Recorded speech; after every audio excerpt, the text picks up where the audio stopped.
Hello friends, welcome back to my YouTube channel legal and social awareness. मैं Karim Ahmad Siddiqui advocate. साथियों, आज मैं फिर आपके सामने ऑनरेबल कलकत्ता हाई कोर्ट के एक बहुत ही महत्वपूर्ण जजमेंट को लेकर के हाजिर हूँ। यह केस भी 498A और 306 यानी अबेटमेंट टू सुसाइड और 304B IPC यानी डाउरी डेथ, इन धाराओं से संबंधित है। इस केस के जो फैक्ट थे वो काफ़ी इंटरेस्टिंग है और ये वीडियो काफ़ी नॉलेज वाला वीडियो है। अगर आप एडवोकेट हैं और अभी अभी आपने कचहरी ज्वाइन की है, आप अभी जूनियर लॉयर हैं, तो भी आपको इस वीडियो से बहुत ज़्यादा जानकारी मिलेगी। और अगर आपका 498A और 304B डाउरी डेथ का केस कोर्ट में चल रहा है और अगर इससे मिलते जुलते आपके फैक्ट हैं, तो भी आप इस जजमेंट का फ़ायदा अपने केस में ले सकते हैं। इसलिए बहुत ही महत्वपूर्ण जानकारी है। जुड़े रहे आखिर तक, देखते हैं कि पूरे मामले के फैक्ट क्या थे और फाइनली कलकत्ता हाई कोर्ट के द्वारा इस मामले में किस तरीके का जजमेंट पारित किया गया। केस के फैक्ट कुछ इस तरीके के थे कि एक महिला के द्वारा यह FIR दर्ज कराई जाती है कि उसकी बहन की शादी कुछ दिनों पहले हुई थी। शादी के कुछ दिनों बाद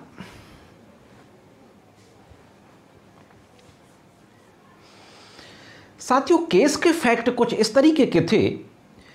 FIR जो दर्ज कराई जाती है वो मृतका की बहन के द्वारा दर्ज कराई जाती है और तहरीर में जो आरोप लगाया जाता है ससुराल वालों पर कि उसकी बहन को शादी के कुछ दिनों के बाद से डाउरी की डिमांड को लेकर के टॉर्चर करते थे और डिमांड में 20,000 रुपीज की बात कही गई कि 20,000 रुपया बिजनेस पर्पज से मांगते थे और इस मांग को लेकर के उसके साथ टॉर्चर किया जाता था, उसको हैरेस किया जाता था।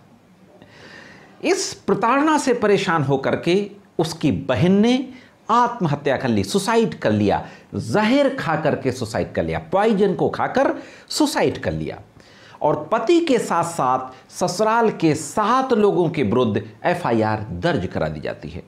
यह जो FIR दर्ज कराई जाती है सेक्शन 498A, 306 IPC और 3/4 डाउरी प्रोहिबिशन एक्ट। हाँ दोस्तों, यानी दहेज की मांग को लेकर के टॉर्चर करना और इतना ज़्यादा टॉर्चर करना कि वो आत्महत्या करने के लिए मजबूर हो जाए, तो abetment to suicide 306 abetment to suicide है। ये FIR दर्ज करा दी जाती है।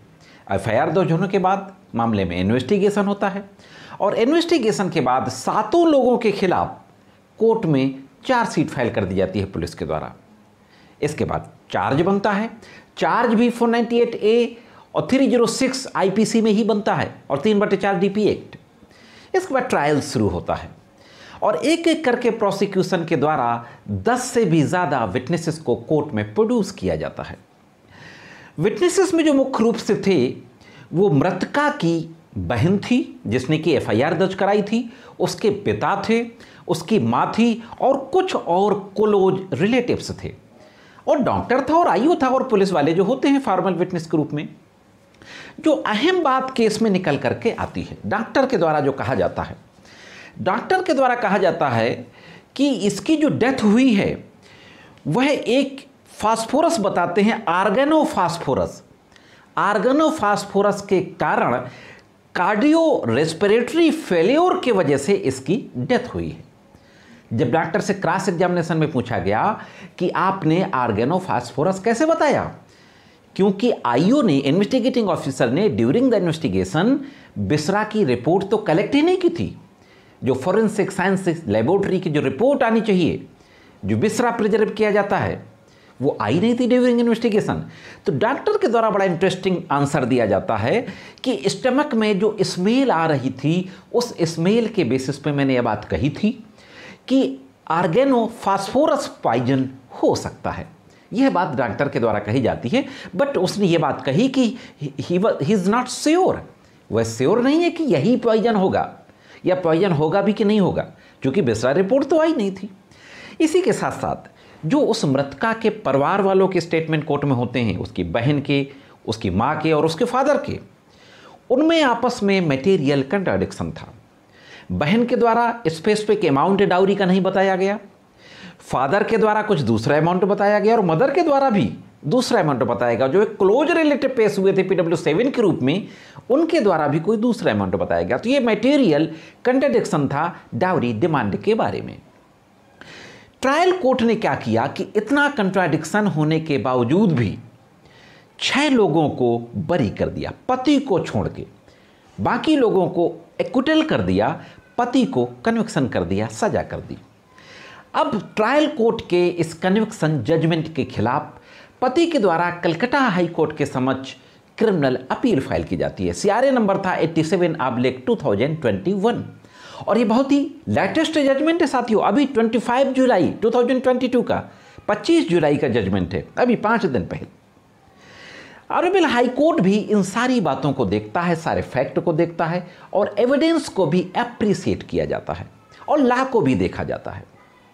ऑनरेबल हाई कोर्ट के द्वारा एविडेंस को एप्रिसिएट करते हुए ये जो कंट्राडिक्शंस जो मैंने बताए, मृतका की बहन, उसकी माँ, उसके फादर, इन तीनों के बयान में जो डाउरी डिमांड का जो अमाउंट था उसके बारे में भी बात की जाती है कि यह एक बहुत ही मटेरियल कंट्राडिक्शन है। और जो डॉक्टर ने कहा कि वो श्योर नहीं है कि कौन सा पॉइजन होगा, बिस्तरा रिपोर्ट आई नहीं थी। डॉक्टर का यह कहना कि वो स्टमक में जो कंटेंट थे उनकी स्मेल के अनुसार ये बात बता रहा है कि पॉइजन की वजह से उसकी डेथ हुई होगी, बट वो श्योर नहीं था, उस पर बिलीव नहीं किया जा सकता।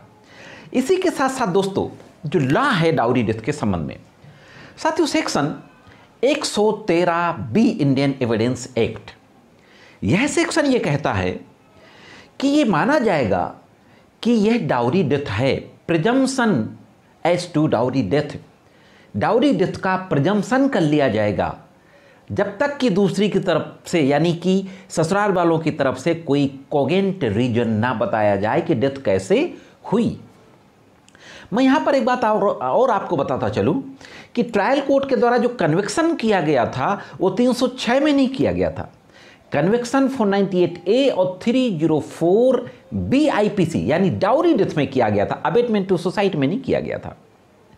तो हाईकोर्ट के द्वारा कहा जाता है कि यहां पर प्रिजम्पशन अट्रैक्ट नहीं होता। 113B इंडियन एविडेंस का प्रिजम्पशन वहीं पे एक्टिवेट होता है जहां पर इस बात के पुख्ता सबूत हों कि मरने से ठीक पहले, सून बिफोर डेथ, डाउरी की डिमांड को लेकर के उस मृतक महिला को टॉर्चर किया गया, उसके साथ क्रुअलिटी की गई डाउरी की डिमांड को लेकर के, और वो क्रुअलिटी और डाउरी के डिमांड और उसके सुसाइड में आपस में कनेक्शन होना चाहिए।